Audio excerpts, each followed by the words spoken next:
Hey there guys, and welcome back to the Two Players Podcast, episode 33. We're going to be going through the news briefly, then going into games we've been playing recently, and then I think we're just going to close the show out from there because I don't think there's much else.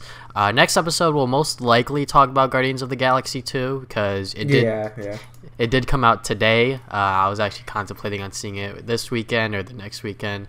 I'll see, but reviews for that movie have not exactly been all that great, but let's just jump into the news real quick. So Jackbox Party Pack 4 is actually on the way. Yeah, that's great. Did it say what games are going to be in it? Like Flash or whatever? The first game is Fibbage 3. I forget exactly what game that was. That's like the it's like it gives you like a trivia answer and then you have to make yeah. Yeah, that one was good, actually. That was in the second one, right? Or the first one? Yeah, I think it was in one of those. I don't think it was in the third one, I believe. Yeah, it was not in the third one, yeah. So, yeah, it was definitely in the first and second one. So, I'm glad that game is returning. So, hopefully, when they do have this party pack ready, it'll probably be ready by the end of this year, if I were to guess. So, hopefully, they got some new games for us to play and have fun with. So, that's pretty cool. Yeah, Jackbox is always great. Hopefully put some new games in there. They're obviously going to put some new returning games in there. Yeah. I don't know if Quiplash is going to be there because it's been in like 2 of them already, so I'm not too sure about that. But yeah, I'm always glad. Jackbox is always a great time. Yeah. Alright, so Xenoblade Chronicles 2 has been reconfirmed for 2017. They're really like saying it's not going to be delayed, but I really think it's going to get delayed to 2018. Or it's going to come out at like the very end of 2017 because it's like no way. Because they said for the music that the dude who was composing the music said like, oh, they're done with all the music for the cutscenes, but not exactly for the rest of the game. So I don't know. I don't know how the development's going. Like, it seems like they have a lot done, but it's like I still don't think it's gonna come out in 2017. But hopefully I'm wrong. If this comes out in 2017, that's just another great game to play this year. But I don't know. How do you feel about that? I sort of feel the same way. Like, to be honest, when I was recalling on what they announced during the Switch presentation, I was like, wait, Xenoblade Chronicles 2 is supposed to come out this year as well. So, the Switch, if this game does come out either way, it's going to be a great first year for the Switch because, like, we got ARMS, Splatoon 2, we already have Zelda, Mario Kart 8. So, like, them releasing Xenoblade Chronicles 2 is just icing on the cake, I feel. So, whether this gets delayed or not, if they are, reconfirming it that it is coming out in 2017, it should come out in 2017. But, if it doesn't, I don't think a lot of people would be surprised because I think that's what a lot of people were feeling at first. They're like, 2017, are you serious? I'm not exactly sure about that. So, we'll just have to go and wait and see at future events, most likely E3 or something like that. So, yeah. Alright, so the 2DS XL, or the new 2DS XL I should say, has been announced, and it took everyone by surprise, including myself. Yeah, I think, because the 2DS itself, like the first model, I thought it was pretty, like, it looked pretty dumb, because it was like, you can't fold it, and it looks very awkward to, like, bring it anywhere. It was definitely made for children, I think, that model. Yeah. Because I guess like they can't break the hinges or something. Like, I don't know, but this one actually looks like a good system. Like, it looks like a regular DS, like an old DS. Yeah, pretty much. Yeah, almost. Just that's what it is. How much is it gonna be? $200? It's gonna be $150, which is insane. Yeah, that's insane in terms of I mean insane in a good way because like that's really cheap for a 3DS system.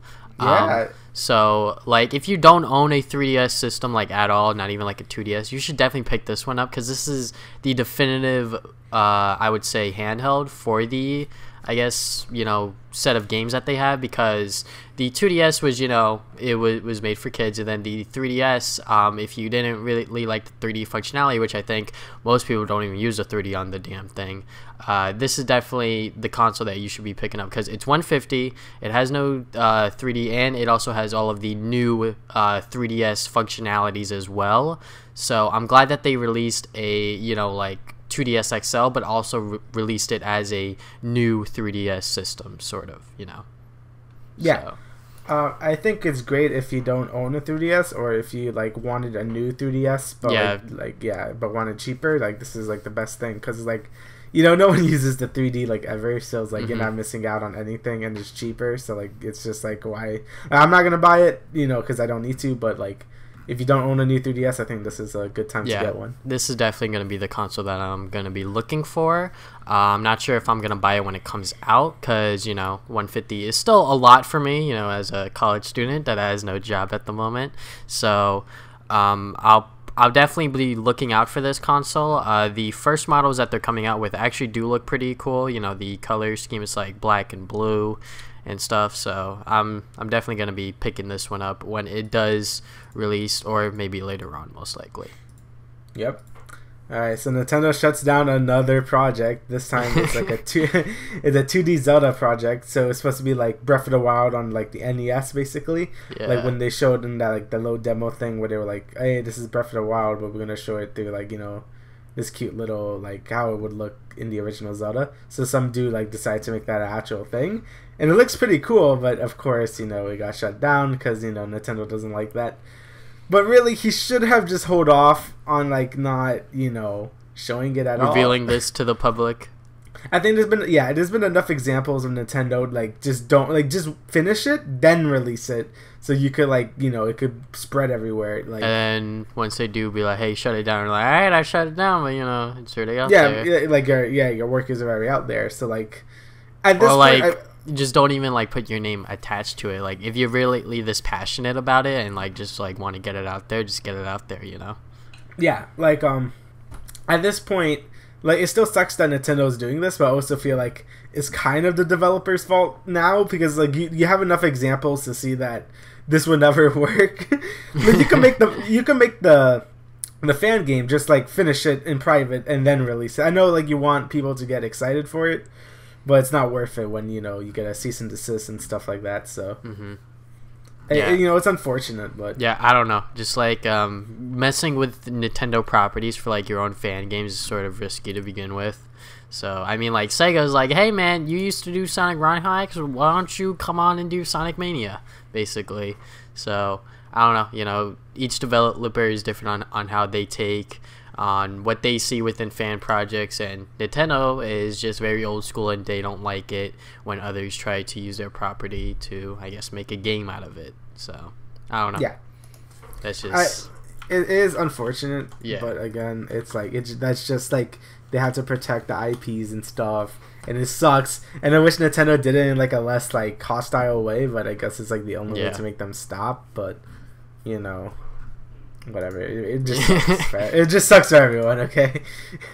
Alright, so Nintendo's not holding a traditional E3 presentation this year, which I think was expected by almost everyone, but just going to reconfirm it, they aren't going to be at E3 or like have that much of a presence as, Microsoft and Sony would with their huge press conferences showing off all their new games.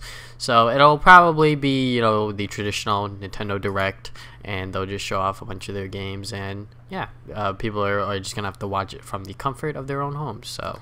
Yeah, I mean, I think it's fine because directs are just like might as well just be a press conference anyway. Just like, I don't really care anymore. Yeah, same. Because they haven't had a conference since like what 2012. Yeah, 2012 or something like that. Like with the Wii U, yeah. So it's been a while enough. Like I just don't really care. But next time do stuff. Next time they do have like a presence at E3 with like a press conference, people are going to be expecting a lot from them. So.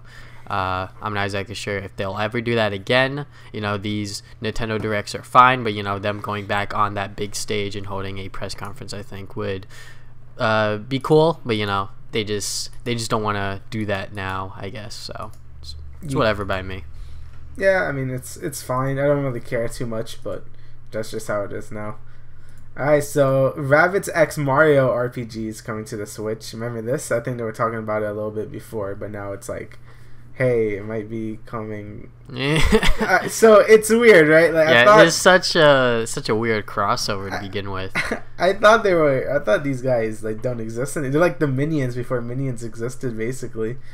And it's just like I hate them, but I guess they're getting an RPG with Mario. I don't know what type of style they're going for. I don't know if they're going to do like the Mario and Luigi or Paper Mario like RPG route, but Yeah, this is something happening. I wish it was better. Like I wish it was just like a regular. I mean, Mario like as RPG, of right now, you know, it's like rumored and stuff, so it's nothing's confirmed just yet. But I don't know. It's weird.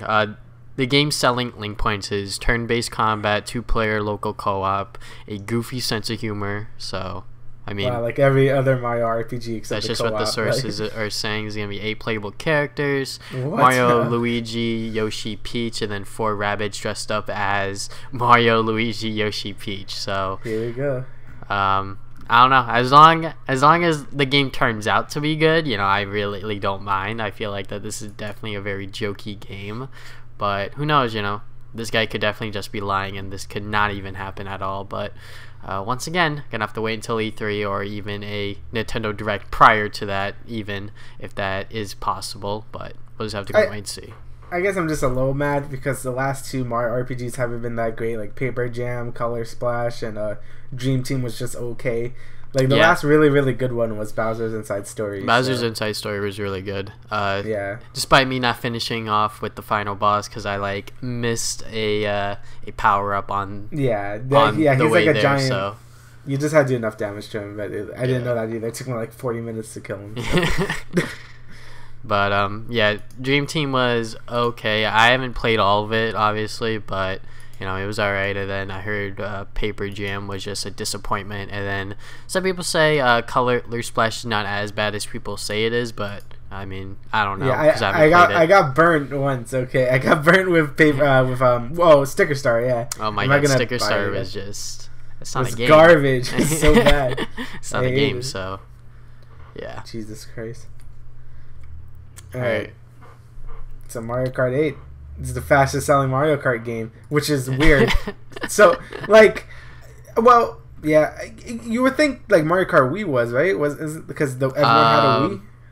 I know. I think we had the most to sell. No, I think that was DS. One of them did, because I think more people owned the DS than the Wii. Like it's hard to tell. I'm not exactly sure on what the statistics are for the Mario Kart series as a whole, but this game being the fastest selling one is sort of interesting because like not everyone has a Switch to begin with, and then on top of that, this is a re-release of a Wii U game. So well, I guess that also shows you how like unpopular the Wii U was, because like I know the Switch already sold more than the lifetime sales of the Wii U, right? Wasn't that a thing that came out? Like, I'm not exactly sure, but that like that could definitely be possible. Just because the Switch is just a more interesting system than the Wii U. Yeah, the Wii and U also the gimmick was definitely a lot better, you know. Yeah, because it's like the gimmick isn't forced down your throat. It's just like you could take it out or not. Like that's it. It's a very convenient, thing. And I also think this is the fastest selling Mario Kart game is because there's nothing else on the, Switch at the moment.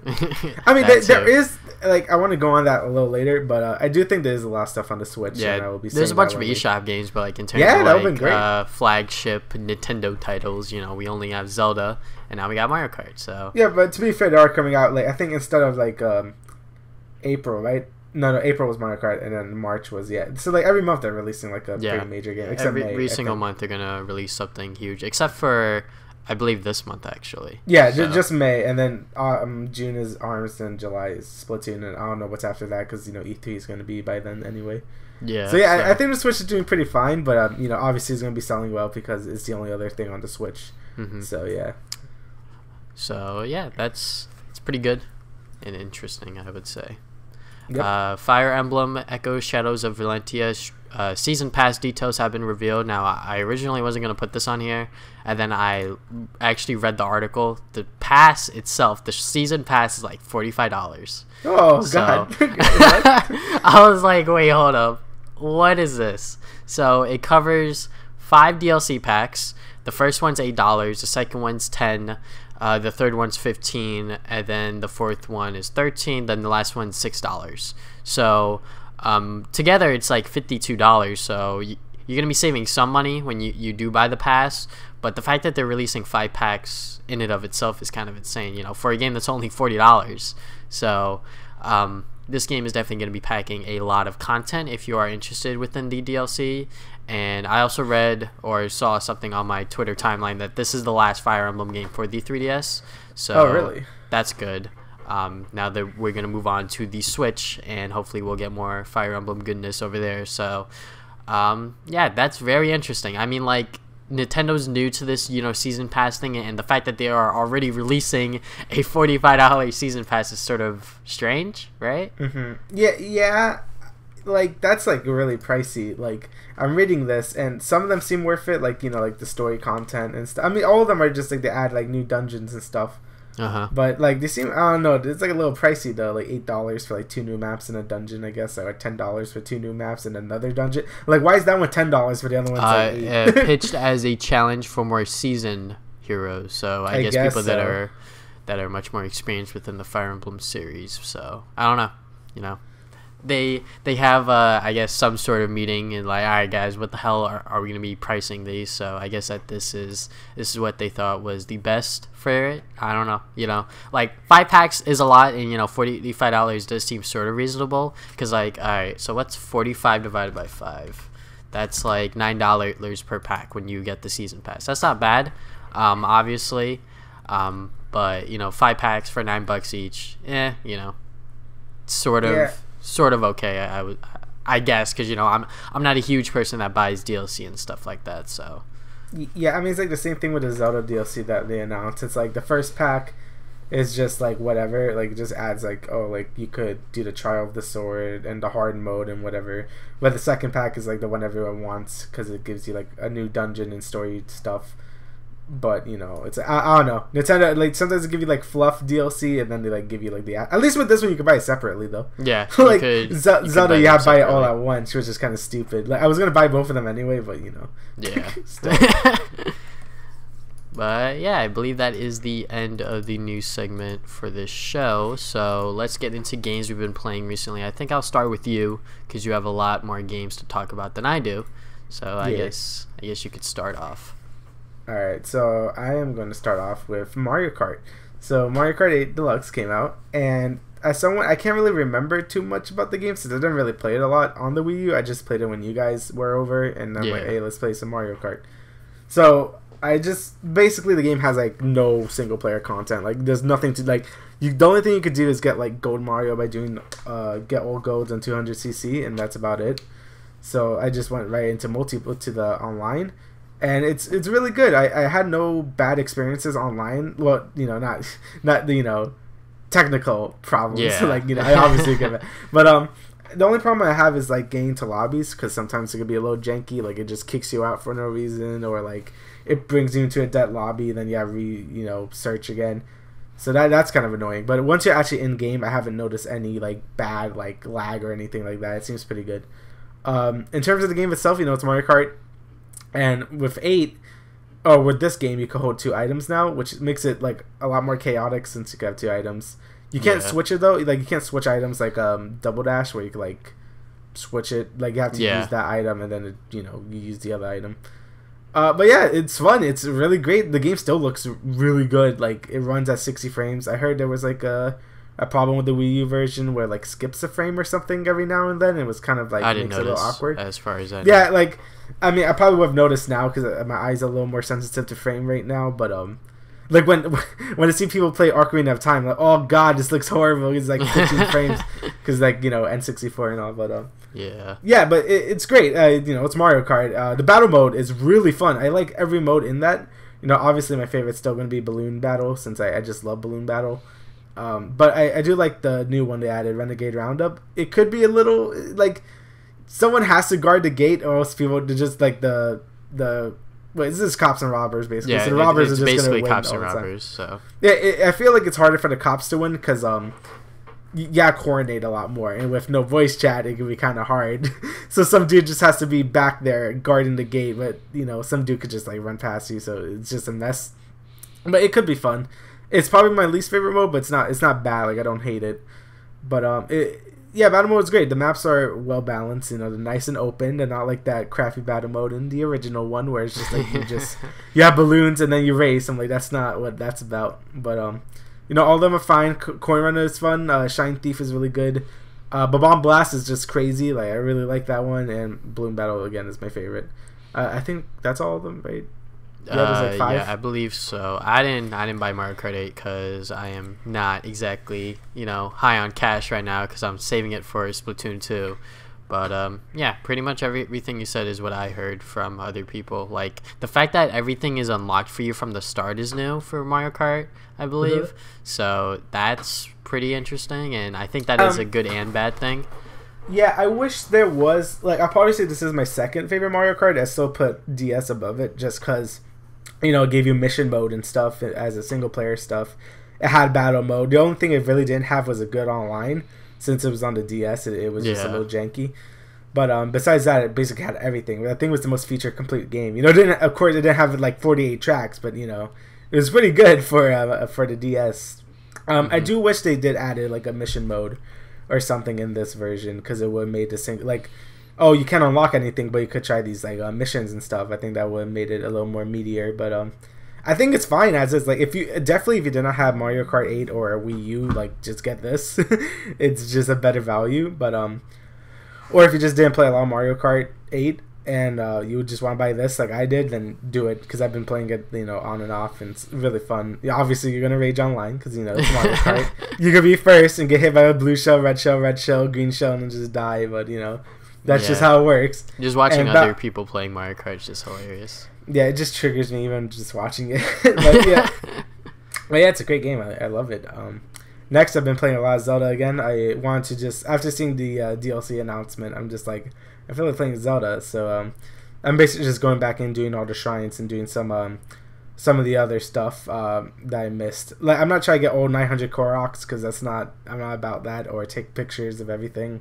Because that's not fun. I'm just doing the stuff that actually gives me like gameplay. So I've been having fun doing. There's a lot of cool shrine quests you could do. Because most of the actual side quests like suck in that game, but those shrine quests are really fun since they actually like feel like actual side quests. So you're actually just like going back into the game and doing the stuff you want to finish, basically. Yeah, basically, yeah. And you get some cool stuff after you get all the shrines. So I'm like, oh okay, I could just do that. So I'm almost done. I only need like 30 more or 20 more at this point.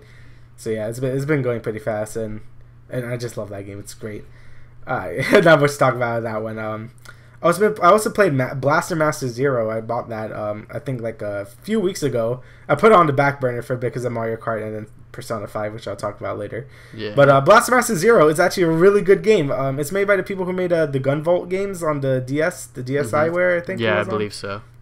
Or the 3DS eShop or whatever. Yeah. I forgot where it was. But yeah, that game is great. It plays a lot like the original Blaster Master from what people said. It looks exactly like the NES one, except it's more modernized. Like it has a map and stuff. And the only problem is very straightforward for a Metroidvania game. Like it just tells you where everything is basically, and it's actually really easy, which is weird because usually with these like old inspired games, like they're like super hard. But this one's like really easy. You can just like win by just like you just get like the wave gun and just kill everything. I'm like, oh okay. It's also like pretty short. I'm like 4 hours in and I'm like halfway done with the game, so it's about like an 8-hour game. But it's not bad for $10. Like, yeah, $10 not that bad for like 8 hours. I think that's longer than Mr. Shifty, which I'll get into later. Yeah, so it's a really fun game though. There's some other eShop games I want to get on the Switch, like Tumble Seed that just came out, and Wonder Boy I also want to get as well. But I'm busy with other stuff, which I'll talk about right now, like Persona 5. Persona 5 is really good. I can't really talk too much about it since I'm only like 10 hours in, which is still basically I just got out of like the first dungeon, which is like the first tutorial part basically. My God, like, so it's not as bad. It's not as bad as you think, because Persona 4 was way worse with that. Like, you would basically do the first 4 hours of the game just talking to people, then you fight. I'm like, Jesus Christ. The third one did bring you into the action a lot sooner, and this one does it even sooner. Like, I think it's well paced in the beginning. It's not like 4 where you just talk for like 4 hours and then fight. And this one, you get right into the dungeons and stuff right away, so it's a lot more paced well. The game is great. It looks beautiful. It's fantastic. The music's really good. It just not controls well, but the battles just go super smoothly if you know what you're doing, and it's great. I can't wait to play more. I play 10 hours. Like I just can't stop. It's too good. But yeah, I'll talk more about that once I played more. Besides that, I also played Flint Hook, and I saved that till the end because you could talk about it a little bit too. Transition. Yeah, so Flint Hook is basically like a platforming roguelite, and it's kind of like besides Spelunky, it's like one of the only platforming roguelites, which is weird since like it seems like it would be a common thing to be, but it's not. But basically, you're like this little dude, and you have to hook around in like these rooms, sort of like Isaac, except like it's a platformer. So with the hook, you could like hook around, and you could do different things. So you could pop in bubbles and attack an enemy, or just like platform around, and it feels very smooth when you hook. Yeah, it's extremely smooth. It's very smooth to move around with the hook. He goes to slow down time, and he goes to shoot and wall jump, and he's just a very mobile person, like a very mobile character. So that really helps for the for like platforming sections when you have to like do a lot of stuff and like avoid enemy fire and stuff. The only problem I do have with the game is it actually is kind of easy. Like the first two bosses are pretty easy, like, but once you get to the third boss area, it gets like really difficult for some reason. I'm like, where did that come from? But it also works like it's not totally permadeath, because you get these things where you, these like currencies that you could buy at the black market, and you're able to upgrade yourself through keep doing your run. So you can basically just grind it out and get like a bunch of these coins and just upgrade your health and stuff. So the game does get easier as you just play it. So it's not like Isaac where you could just like, oh, I lost a run, but I can make myself stronger. Like you can't do that in Isaac, you know. So in this game, you could just win if you just grind hard enough, basically. But it's good though. I like it a lot. The art style is great. The music is really good too. But sometimes I think the art's too low, since there's like these spike traps that you can't really see because the game is pretty cluttered. Oh my god, yeah.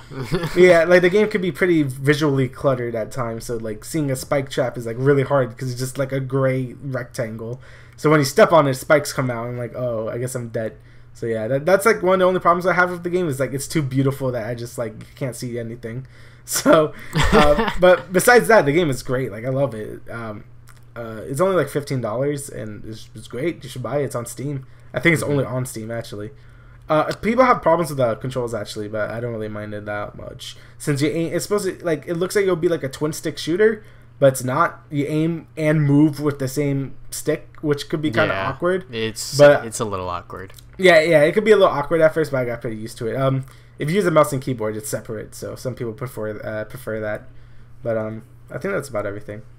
Alright, well, I guess I'll put my 2 cents into Foothook, because I'm not a person that's really into these roguelike games, but the game looked really fun. It was a platformer too, so I was like, alright, I sort of want to get this game now. So I'm only like 43 minutes in, so it's not even that much. I didn't even get past the first boss because I'm like really bad at this game, but it's still really fun. And yeah, like you said, sometimes I like can't see like this spiked ball, and then like I just run into it, and then I like lose a health. I'm like, oh my god, why did I do that? So yeah, as long as I play more of it, I'll definitely get better at it, and I'll have a lot more fun with it. So hopefully I'll play more of that within the coming weeks. And then I played The Walking Dead: A New Frontier episode 4, I believe, the second episode before the finale. And there's 6 episodes? Wait, did I talk about that last week or like, I don't think so. But are they 6 episodes? No. There's only 5. I wish there were 6 because you know they could spend more time with it. But yeah, it's still 5 episodes. And okay. Episode 4. No, I definitely played episode 4 last week because that's when I streamed it. But yeah, episode 4 was definitely very interesting because there's some twists and turns that I did not expect to happen. And you know, I definitely got mad at certain characters for doing certain things. So but yeah, I cannot wait to see exactly on how this season ends and how it'll transition to the next season. And a lot of people are saying that, you know, Telltale is losing, I guess, their charm, I think, because I guess they play a lot of the other Telltale series. So I don't know. I'm only a Walking Dead, and I recently got it into the Batman one, so I can't really say much for myself. But yeah, I'm definitely enjoying this season a lot. Hopefully, if I ever do want to go and play the Guardians of the Galaxy one, it's not as bad as it looks. So, but other than that, I played Mr. Shifty on the Nintendo Switch to review it for my channel. And I did a review on it. I think it was like 10 minutes long or something like that. But basically, the game's good, but it runs like garbage on the Switch. And I don't know why it's like that, because when they showed it off during the Nintendo Switch Indie Showcase, it was announced as a, you know, first come to the Switch sort of thing. So I was like, oh, okay, this is like a timed exclusive. And it was also released on Steam, which I did not know about. So when I played it on the Switch and I looked up other people playing it, it looked like that the game ran a lot smoother and it didn't have as much frame drops as the Switch version. And also, like, I couldn't even record it because I guess the frame would drop so much that, like, my Elgato would think the game stopped or something like that. So I just could not even record the full game. So it's a good game if you want like a fast pace, I guess, like sort of like action based game. Definitely pick up Mr. Shifty on Steam, I would say. I personally don't have hands-on experience with it, but just from what I've seen, it looks like it runs a lot better on there. But if you still want the portability, obviously just pick up the Switch version. And then I played League of Legends, obviously. I am now D4 0LP. I just got there yesterday, so thank God. I think I failed like my promos like at least 2 times. So that sucks because, you know, when you lose 2 games in a row, you have to get like 2 wins or even 3 wins back to go and get back into promos, which is stupid. So but yeah, I think that's all I've been playing as far as I know. So is there anything else you want to talk about, Damian, before I close the show out? I think that's about it. Okay. Alright, so that is the end of the Two Players Podcast, episode 33. Thank you guys for listening once again, and we will see you guys 2 weeks from now with the next episode. Bye.